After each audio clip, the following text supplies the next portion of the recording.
మన పూర్ణిమ సిల్క్స్ లో కాదాంబరి కలెక్షన్స్ స్వచ్ఛమైన కంచి పట్టు చీరలు. వివరాలకు కాల్ చేయండి. ఏదైనా రాష్ట్రం ఉందంటే తెలంగాణ రాష్ట్రం ఉందని నేను చెప్పదలుచుకున్న మిత్రులారా, ఆనాడు కరెంటు లేక కరెంటు ఉన్న రైతుల మీద కేసులు కట్టి కరెంటు బిల్లుల కోసం పేలిపోతున్న ట్రాన్స్ఫార్మర్లు, కాలిపోతున్న మోటార్లు కష్టాలలో ఉంటే డాక్టర్ వైఎస్ రాజశేఖర రెడ్డి చేవెళ్ల నుంచి ఇచ్చాపురం వరకు పాదయాత్ర చేసి ఈ రైతాంగ కష్టాన్ని కన్నీళ్లను తూర్చడానికి దేశంలోనే మొదటిసారి ఉచిత కరెంట్ అనే గొప్ప పథకాన్ని తీసుకొస్తే ఈ రోజు భారతదేశంలో ఉన్న 100 కోట్ల రైతులకు వివిధ రాష్ట్రాలలో ఉచిత కరెంట్ వస్తుందంటే ఆనాడు చేవెళ్లలో కాంగ్రెస్ పార్టీ తీసుకున్న నిర్ణయం వల్ల ఈ రోజు 100 కోట్ల రైతులకు ఉచిత కరెంట్ అందుతుంది.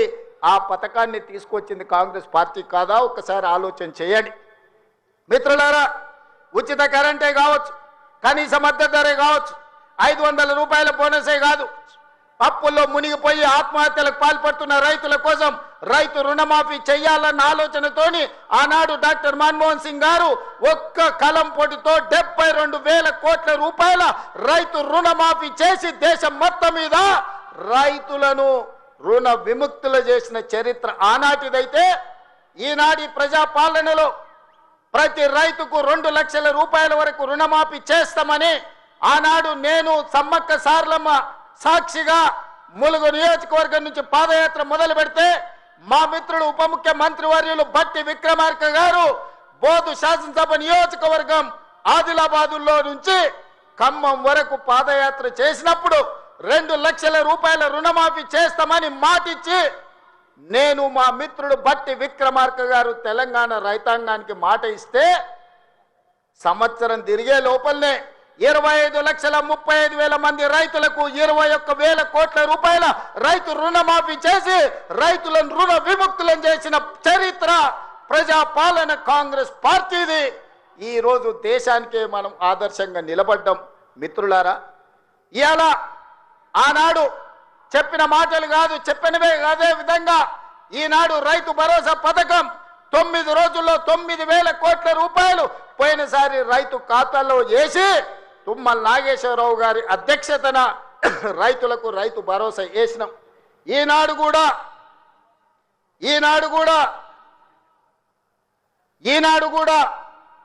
రైతు భరోసాలో భాగంగా మొదటి విడతగా 3,500 కోట్లు, రెండవ విడత 2,200 కోట్లు, మొత్తం 5,700 కోట్లు ఈరోజు రైతుల ఖాతాలో రైతు భరోసా వేసి వచ్చే నెలలో ఇంకా 3,300 కోట్ల రూపాయలు రైతు భరోసా పథకంలో భాగంగా 9,000 కోట్ల రూపాయలు ఇవాళ రైతుల ఖాతాలో వేసి రైతుల కళ్ళల్లో ఆనందం చూడాలి. వ్యవసాయం దండగ కాదు, వ్యవసాయం పండుగ చేయాలని ఒక గొప్ప సంకల్పంతో ఈనాడు ఇక్కడ మనం ఈ కార్యక్రమం తీసుకున్నాం మిత్రులారా. ఇంత మంచి పండుగ కార్యక్రమం చేసుకుంటూ రైతులను ఆదుకుంటూ రైతుల కష్టాలు తీర్చుకుంటూ సాగునీటి ప్రాజెక్టులు పూర్తి చేసుకుంటూ రైతుల అవసరాలు ఏమున్నాయో అడుగుతూ ఇల్లు తిరుగుతూ రైతులు పండించిన సన్న వడ్లను ఈనాడు పేదలకు 3,15,00,000 మంది తెలంగాణ బిడ్డలకు ఇవాళ సన్న బియ్యం, తెలంగాణ పండించిన బియ్యాన్ని ఇవాళ పేదలకు అందిస్తున్నాం. ఎక్కడైనా ఏ రాష్ట్రంలో అయినా ఈ భారతదేశంలో స్వతంత్రం వచ్చి 75 సంవత్సరాలలో నేను ఇవాళ సూటిగా సవాలు విసురుతున్నా. గొప్పలు చెప్పుకునేటోళ్ళు, జబ్బలు చరుచుకునేటోళ్ళు, తొడలు కొట్టుకునేటోళ్లకు సూటిగా నేను సవాలు విసురుతున్నా. ఎన్నడైనా కలలో కూడా మీరు పేదవాళ్ళకు సన్న బియ్యం ఇవ్వాలి. ఈ సన్న బియ్యం తల్లిదండ్రులు కన్న తల్లి తన బిడ్డకు, సంటి బిడ్డకు బుక్కడి బువ్వ తినిపించే పథకం ఎన్నడైనా మీరు ఆలోచన చేసిండ్రా? మీరు గడీలలో ఉండి సన్న బియ్యం తింటుంటే, దావతులు చేసుకుంటుంటే, బిర్యానీలు తింటుంటే, పేదవాళ్లకు దొడ్డు బియ్యం ఇస్తే వాటిని తినలేక పశువులకు దానా పెడుతుంటే ఎప్పుడైనా మీకు వాళ్ళ పట్ల కనికరం కలిగిందా అని నేను అడుగుతున్నా. ఇవాళ నేను అడుగుతున్న మిత్రుల ఈ వేదిక మీద నుంచి ఒక ఆయన అంటున్నాడు, ఇంతకాలం శ్రీధర్ బాబు గారు, అడ్లూరు లక్ష్మణ్ గారు అనేవాళ్ళు ఆయన పెద్ద మనిషి అని. ఇక ఆయన పెద్ద ఆయనను కాదో నాకైతే తెలియదు, కానీ ఆయన అంటున్నది ఏందయ్యా అంటే ప్రజాపాలన పోవాలి, పాపాల భైరవుడు రావాలంట. నేను అడుగుతున్న మా మిత్రులను, ప్రజాపాలన ఎందుకు పోవాలి? ఫామ్ హౌస్ల పండుకున్న పాపాల భైరవుడు ఎందుకు అధికారంలోకి రావాలి అని నేను అడుగుతున్న ఈ వేదిక మీద నుంచి. ప్రజాపాలన ఆ పెద్ద ఆయననో వాళ్ళ తాతనో వాళ్ళ ముత్తాతలో తెస్తే రాలేదు. ఈ ప్రజాపాలన వచ్చింది లక్షలాది మంది కాంగ్రెస్ పార్టీ కార్యకర్తలు త్యాగం చేసి తమ రక్తాన్ని చెమటగా మార్చి భుజాలు కాయలు కాసేలా మువ్వన్నెల జెండాను మోస్తే ఈనాడు ప్రజాపాలన వచ్చింది. నీ నెత్తి మీద దరిద్రం ఉండి నువ్వు జగిత్యాలలో ఓడిపోతే ప్రజలు తిరస్కరిస్తే నీకు మంత్రి పదవి ఇవ్వకపోతే ప్రజాపాలన పోవాలనా? ఇవాళ నిన్ను పెద్ద మనిషి అని మేము పిలవాలనా? పెద్ద మనిషి అని పిలిపించుకునే అర్హత నీకు ఉన్నదా అని నేను ఈ వేదిక మీద నుంచి అడుగుతున్నా. నేను అడుగుతున్నా ఇవాళ పెద్ద మనిషిని, ప్రజాపాలన ఎందుకు పోవాలి? పాపాల భైరవుడు అధికారులు ఎందుకు రావాలో నువ్వు జవాబు చెప్పాలి. నీ పదవి కోసం, నీ అధికారం కోసం, నీ ఆకాంక్ష కోసం ఆనాడు 1983 చరిత్ర వెనక్కి వెళ్ళి ఆయన పుట్టు పూర్వతరాలు పుట్టు మచ్చలు ఇవ్వాలి. ఈ వేదిక మీద నుంచి నేను చెప్పదలుచుకున్నా. ఆయన నీతేంది, ఆయన జాతేంది, ఆయన దోస్తేందో ఇవాళ మీ అందరి ముందర నేను విజ్ఞప్తి చేయదలుచుకున్నా.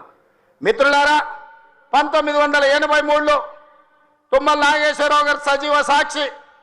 ఆనాడు అన్న పెద్దలు నందమూరి తారక రామారావు గారు యువ న్యాయవాదిగా జగిత్యాలలో న్యాయవాద పదవిని బాధ్యత నిర్వహిస్తుంటే పిలిచి భుజం తట్టి నీకు ఎమ్మెల్యే టికెట్ ఇచ్చి నీకు ఎక్సైజ్ శాఖ మంత్రి ఇస్తే సంవత్సరం తిరిగే లోపలనే అన్న ఎన్టీఆర్ను వెన్నుపోటు పడిచి నాదెండ్ల భాస్కరరావుతోని జట్టు కట్టిన నువ్వు నాదెండ్ల భాస్కరరావు సోపతిని వదిలి కాంగ్రెస్ పార్టీలకు వచ్చి 40 సంవత్సరాలు పూర్తయింది.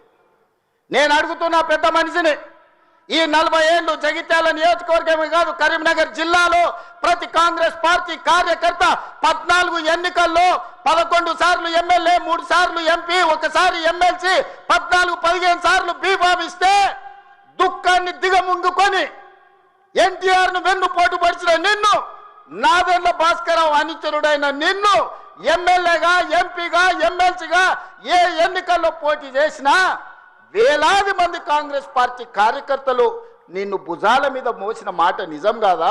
పల్లకిలో అసెంబ్లీకి పంపిన మాట నిజం కాదా? మిత్రులారా, 40 ఏళ్ళు నీ కోసం, నీ పదవి కోసం, నీ కుటుంబంలో జడ్పీటీసీ, ఎంపీపీ ఏ పదవి వచ్చినా నీ కుటుంబానికి ఇచ్చుకున్నా జగిత్యాల కాంగ్రెస్ పార్టీ కార్యకర్తలు మౌనంగా నీ కుటుంబానికి ఊడిగం చేసిన మాట నిజం కాదా? గ్రామంలో ఉన్నోడు గ్రామంలో ఉండాలి, మండలంలో ఉన్నోడు మండలంలో ఉండాలి, జిల్లాలో ఉన్నోడు నియోజకవర్గంలో ఉన్నోడు నియోజకవర్గంలో ఉండాలని పాపంది చేసింది నువ్వు కాదా? మొన్న నేను జగిత్యాల కార్యకర్తలను కలిస్తే ఒక్కొక్కరు తమ కష్టాలను మనసు విప్పి మాట్లాడుతుంటే నాకు ఆశ్చర్యపోయినా. గాంధీ భవన్ చూసి ఒక నాయకుడు చాలా సంవత్సరాల తర్వాత మెట్రోలో పోతుంటే గాంధీ భవన్ కనిపిస్తే ఆనందంతో కన్నీళ్లు గారిని ఆనంద బాష్పాలు గార్చిన మెట్రోలో నన్ను ఇట్లా గాంధీ భవన్ చూసిన మా నాయకుడు ఎన్నడూ నన్ను గాంధీ భవన్కు తీసుకుపోలేదని చెప్తుంటే నాకు నిజంగా మనసులో కలుక్కుమన్నది. ఇట్లాంటి కర్కోటకులైన నాయకులు ఉంటారా అని.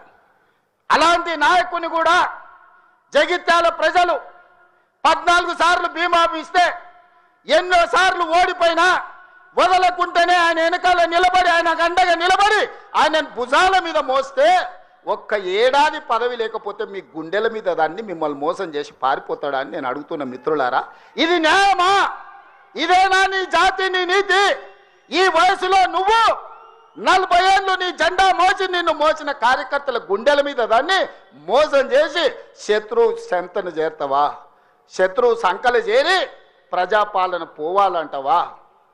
ఇట్లాంటోడు పెడితే పెళ్లి కోరుకున్నాడంట, పెట్టకపోతే సాగు కోరుకున్నాడంట. ఇంతకంటే ఉదాహరణ ఇంకేమన్నా ఉందా? నేను అడుగుతున్న పెద్ద మనిషిని, ఈ ప్రజాపాలన ఎందుకు పోవాలి? 10,000 కోట్ల రూపాయల ఆడబిడ్డలకు మహాలక్ష్మి పథకం ద్వారా ఆర్టీసీలో ఉచితంగా అమ్మవారిని దర్శించుకోవాలన్నా, అమ్మగారి ఇంటికి పోవాలన్నా మా అక్కలందరినీ ఆర్టీసీలో ఉచితంగా ప్రయాణం ఇచ్చినందుకు ప్రజాపాలన పోవాలనా? తెలంగాణ ఉద్యమంలో సమిధలైన శ్రీకాంతాచారి, వేణుగోపాల్ రెడ్డి, ఈశాన్ రెడ్డి, కానిస్టేబుల్ కిష్టయ్య ఆదర్శంగా మొదటి సంవత్సరంలోనే 70,000 ప్రభుత్వ ఉద్యోగాలు ఇచ్చి గ్రూప్ 1, గ్రూప్ 2, గ్రూప్ 3, గ్రూప్ 4 డాక్టర్లను, ఇంజనీర్లను 70,000 ప్రభుత్వ ఉద్యోగాలు ఇచ్చినందుకు ఈ ప్రజాపాలన పోవాలనా? ఆనాడు ఒరేస్తే ఉరేసుకున్నట్టే అని మాట్లాడిన నువ్వు నీ ఫామ్ హౌస్లో 150 ఎకరాలలో ఒరేసుకొని 4,200 రూపాయల క్వింటాలు అమ్ముకొని నువ్వుంటే రైతులు ఆత్మహత్యలు చేసుకుంటుంటే 8,000 కొనుగోలు కేంద్రాలను తెరిచి ఉత్తమ్ కుమార్ రెడ్డి గారు 2,58,00,000 మెట్రిక్ టన్నులు ప్రతి సంవత్సరం ఒడ్లు కొన్నందుకు ప్రజాపాలన పోవాలనా? సన్నబియ్యం, సన్న ఒడ్లు వండించి సంటి పిల్లలకు సన్నబియ్యం తినిపిస్తున్నందుకు ప్రజాపాలన పోవాలనా? 3,15,17,00,000 మంది ఈరోజు సన్నబియ్యం తింటున్నందుకు ప్రజాపాలన పోవాలనా? ఇవాళ పేదవాళ్ళు డబుల్ బెడ్రూమ్ ఇల్లు లాంటివి, డబ్బా ఇండ్లు వద్దంటివి, కొడుకు కోడలు ఉంటే ఏడ ఉంటారంటివి, అల్లుడు బిడ్డ పండుగ కొత్త ఏడవంటారంటివి, కుక్క పిల్ల గొర్రె పిల్ల ఉంటే ఏడ కట్టేయాలంటివి. నేను అడుగుతున్న ఈడు ఉన్న మా యువకులను, మీ ఊర్లో డబుల్ బెడ్రూమ్ ఇల్లు వచ్చిందా? ఆ దరిద్రుడు మీకు ఇల్లు ఇచ్చిందా? 10 ఏళ్ళు మీకు ఇల్లు ఇవ్వలే కానీ ఎర్రవల్లి ఫామ్ హౌస్లో 1000 ఎకరాలలో ఆయన గడి నిర్మించుకున్నాడు. జన్వాడలో కొడుకు ఫామ్ హౌస్ నిర్మించుకున్నాడు. మోయినాబాద్లో తాటి చెట్టు నిర్మించుకున్నది. శంకర్పల్లిలో ఆయన బిడ్డ నిర్మించుకున్నారు ఫామ్ హౌస్లు. ఉండడానికి గడిగా ప్రగతి భవన్ కట్టుకున్నాడు. వాస్తు సక్క లేదని సచివాలయాన్ని కట్టుకున్నాడు. మీ పేదలకు ఎవరికన్నా ఇల్లు ఇచ్చిండా? సంవత్సరానికి 2 లక్షల ఇల్లు ఇచ్చుంటే కూడా పేదలకు ఈ 10 ఏళ్లలో 20 లక్షల మంది పేదలు ఈరోజు ఇల్లు కట్టుకునేటోళ్ళు కదా. తండాలలో, గూడాలలో, మారుమూల పల్లెల్లో